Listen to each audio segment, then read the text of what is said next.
आप सबका स्वागत है मेरे चैनल मावी एमसीक्यू क्लासेस पर। इस चैनल पर आपको 11th और 12th क्लास के सब्जेक्ट सोशियोलॉजी तथा 9th और 10th क्लास के सब्जेक्ट सोशल साइंस के सभी लेसन्स के एमसीक्यू के वीडियो प्राप्त होते हैं। यह सभी वीडियो न केवल 9th से 12th तक के छात्रों के लिए बहुत ही उपयोगी हैं, बल्कि उन सभी छात्रों के लिए उपयोगी हैं जो किसी भी प्रतियोगी परीक्षा की तैयारी कर रहे हैं, विशेषकर राज्यों के टीचर्स एलिजिबिलिटी टेस्ट की तैयारी कर रहे विद्यार्थियों के लिए। तो चलिए चैनल को जल्दी से सब्सक्राइब कर लीजिए अगर अभी तक आपने चैनल को सब्सक्राइब नहीं किया है। आज की ये वीडियो 11th क्लास सोशियोलॉजी के छात्रों के लिए है जो सोशियोलॉजी की फर्स्ट बुक समाजशास्त्र का परिचय की यूनिट नंबर 3 सामाजिक संस्थाओं को समझने पर आधारित है। यह इस यूनिट की 5th वीडियो है जो कि लास्ट है और इस वीडियो के टॉपिक है धर्म और शिक्षा। आइए शुरू करते हैं। क्वेश्चन नंबर 1, डैश अलौकिक या समाज से परे उच्च शक्ति में विश्वास है और इसकी अभिव्यक्ति पूजा, पाठ, आराधना, प्रार्थना, इबादत और भक्ति द्वारा होती है। वो कौन सी अवधारणा है? जाति, धर्म, विश्वास या शिक्षा? उत्तर है धर्म।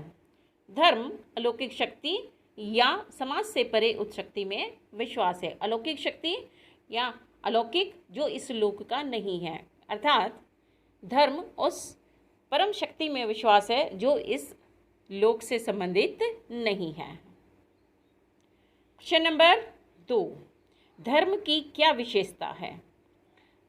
और ऑप्शन है, यह प्रतीकों का समुच्चय, श्रद्धा या सम्मान की भावना के साथ जुड़ा होता है, अनुष्ठान या समारोह होते हैं, विश्वासकर्ताओं का एक समुदाय होता है, या उपरोक्त सभी? उत्तर है उपरोक्त सभी। धर्म प्रतीकों का एक समुच्चय होता है और उसी के साथ सब श्रद्धा और सम्मान की भावना रखते हैं। अनुष्ठान या समारोह भी धर्म के में होते हैं, जैसे भजन कीर्तन करना या पूजा पाठ करना, प्रार्थना करना, आराधना करना इत्यादि। विश्वासकर्ताओं का एक समुदाय, जो भी धर्म है उस धर्म में सभी लोग विश्वास करते हैं। तो इसका आंसर है उपरोक्त सभी। क्वेश्चन नंबर 3, निम्नलिखित में से क्या अनुष्ठानिक कृत्यों में शामिल नहीं है? अनुष्ठानिक कृत्य जो कि धर्म से संबंधित हैं और ईश्वर को प्रसन्न करने के लिए किए जाते हैं, उनमें क्या शामिल नहीं है? प्रार्थना करना, भजन कीर्तन करना, क्रिकेट खेलना या उपवास रखना? उत्तर है क्रिकेट खेलना। बाकी सभी अनुष्ठानिक कृत्यों में शामिल हैं। क्वेश्चन नंबर 4, धर्म को पवित्र चीज़ों से संबंधित एक विश्वास और प्रथाओं की स्वीकृत व्यवस्था के रूप में किसने परिभाषित किया है? August Comte, Emile Durkheim, Max Weber या कार्ल मार्क्स? इसका उत्तर है इमाइल दुर्खीम। उनके अनुसार धर्म पवित्र चीज़ों से संबंधित है और इन पवित्र चीज़ों को अपवित्र मानी जाने वाली वस्तुओं से दूर रखा जाता है। उदाहरण के लिए, जब हम मंदिर में प्रवेश करते हैं तो हम चप्पल या जूते बाहर उतार देते हैं, अर्थात मंदिर पवित्र है और जूते चप्पल उस समय अपवित्र माने जाते हैं। क्वेश्चन नंबर 5, किन धार्मिक समुदायों में अलौकिकता की कोई संकल्पना नहीं थी?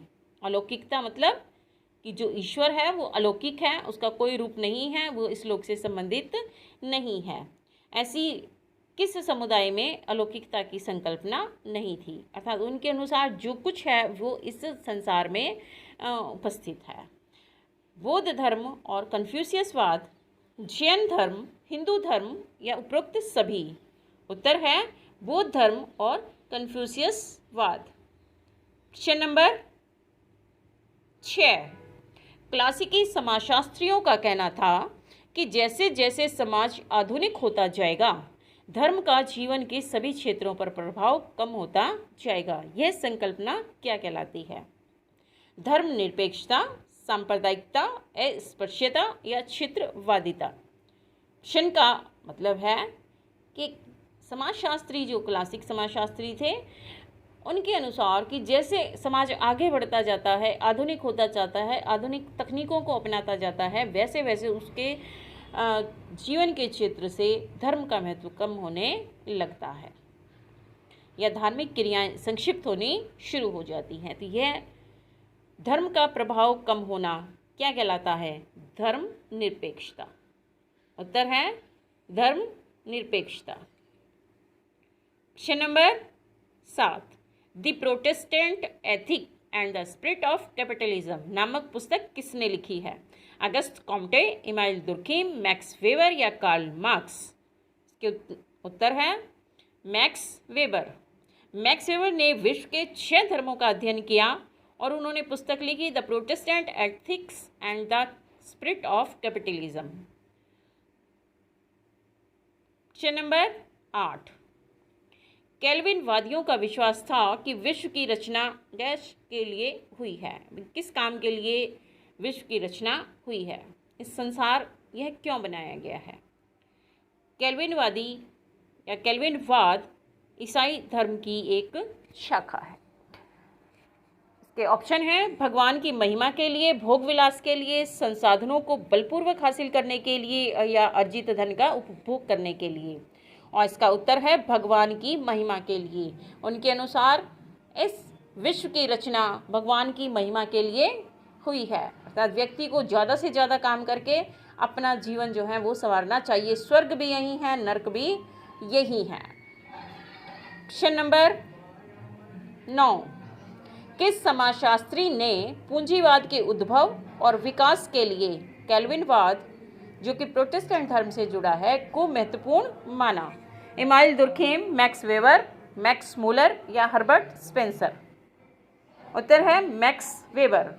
मैक्स वेबर ने पूंजीवाद के विकास का एकमात्र कारण प्रोटेस्टेंट धर्म को माना है।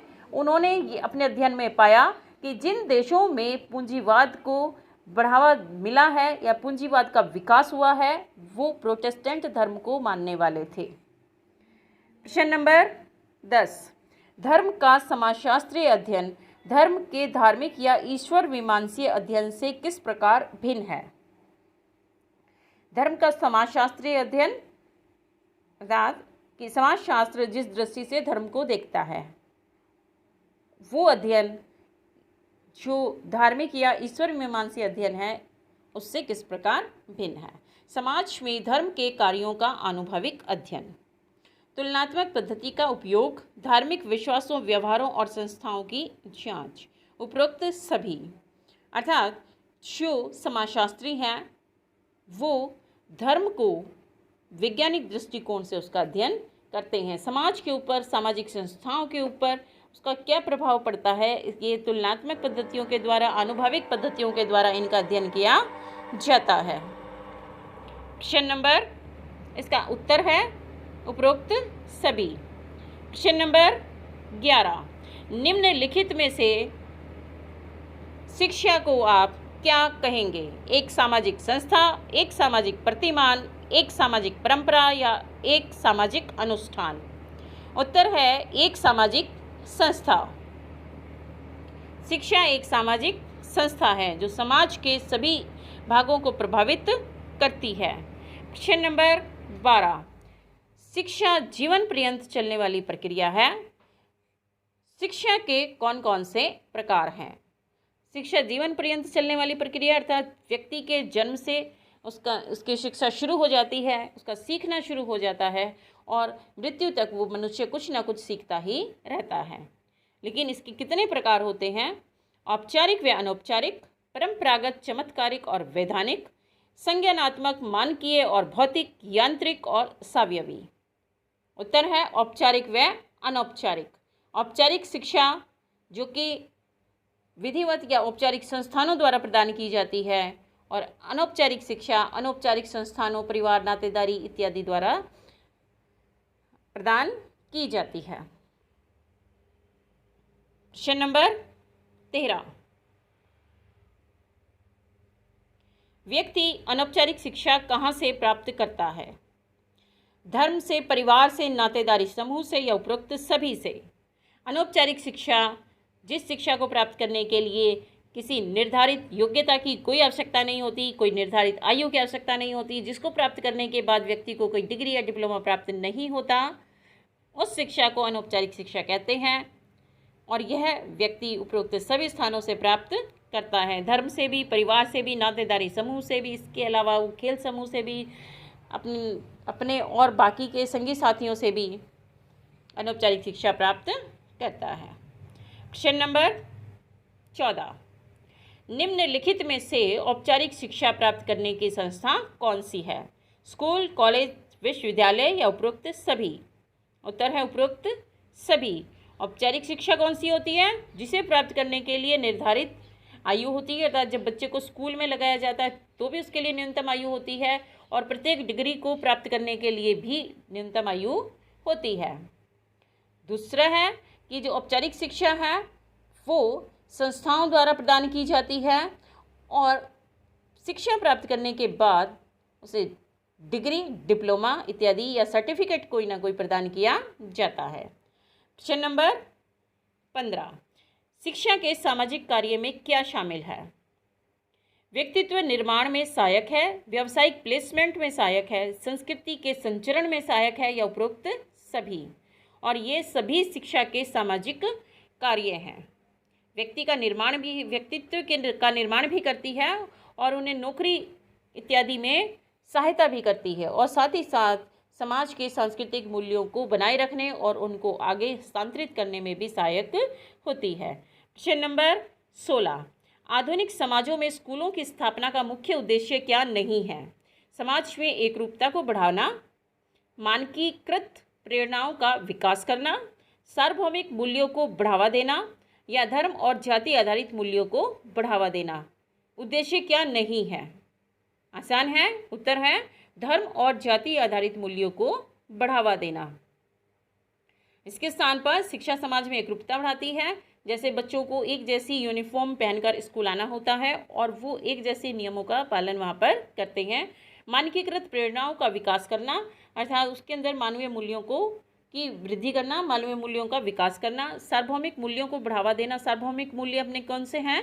जैसे लोकतंत्र की स्थापना है, ये समानता है, स्वतंत्रता है, भाईचारा है, ये सभी सार्वभौमिक मूल्य हैं। सार्वभौमिक का मतलब जो संपूर्ण संसार में जिन्हें मान्यता प्राप्त है। तो शिक्षा का ये उपरोक्त सभी उद्देश्य हैं। उद्देश्य क्या नहीं है? धर्म और जाति आधारित मूल्यों को बढ़ावा देना। प्रश्न नंबर 17, कोई भी समाज कुछ विचारों, मनोभावों और व्यवहारों के बिना जीवित नहीं रह सकता, जिसे शिक्षा द्वारा सभी बच्चों में संप्रेषित किया जाना चाहिए। यह कथन किसका है? August Comte, Emile Durkheim, Max Weber या कार्ल मार्क्स? उत्तर है इमाइल दुर्खीम। इमाइल दुर्खीम ने प्रत्येक समाज के लिए कुछ विचार, मनोभाव और व्यवहारों को माना है, और इनको बच्चों तक पहुंचाने के लिए उन्हें शिक्षित करना जरूरी है। क्वेश्चन नंबर 18, सर्व शिक्षा अभियान के अंतर्गत अनिवार्य और निःशुल्क शिक्षा व्यवस्था किस आयु वर्ग के बच्चों के लिए है? 6 से 10 वर्ष, 6 से 12 वर्ष, 6 से 14 वर्ष या 6 से 16 वर्ष? उत्तर है इसका 6 से 14 वर्ष। 6 से 14 वर्ष तक के सभी बच्चों के लिए शिक्षा जो है वो अनिवार्य है और निःशुल्क है। क्वेश्चन नंबर 19, किस विद्वान ने कहा कि शिक्षा से मेरा अभिप्राय बच्चे के शरीर, मन और आत्मा में निहित सर्वोत्तम गुणों के सर्वांगीण विकास से है? अर्थात व्यक्ति के अंदर जो गुण होते हैं उनको पूरी तरह से उनका विकास करना, उन्हें बाहर निकालना, ये शिक्षा का कार्य है। ये किसने कहा है? Mahatma Gandhi, Karl Marx, M N. Srinivas या इमाइल दुर्खीम? उत्तर है Mahatma Gandhi. Question number 20, the elementary forms of religious life किस विद्वान की प्रख्यात पुस्तक है? Max Weber, Emile Durkheim, August Comte या कार्ल मार्क्स? उत्तर है Emile Durkheim. The elementary forms of religious life में दुर्खीम ने धर्म के बारे में बहुत अधिक जो है लिखा है, बहुत इन्होंने धर्म का अध्ययन किया है और टोटम के बारे में भी बताया है। ये थे इस टॉपिक के धर्म और शिक्षा के 20 क्वेश्चंस। आपको ये वीडियो कैसी लगी? वीडियो पे कमेंट करें, वीडियो को लाइक करें, शेयर करें, और अगर अभी तक चैनल को सब्सक्राइब नहीं किया है तो चैनल को सब्सक्राइब कर लें। और बेल आइकन दबाना बिल्कुल ना भूलें। अगली वीडियो आप तक तुरंत पहुंच जाएगी। धन्यवाद।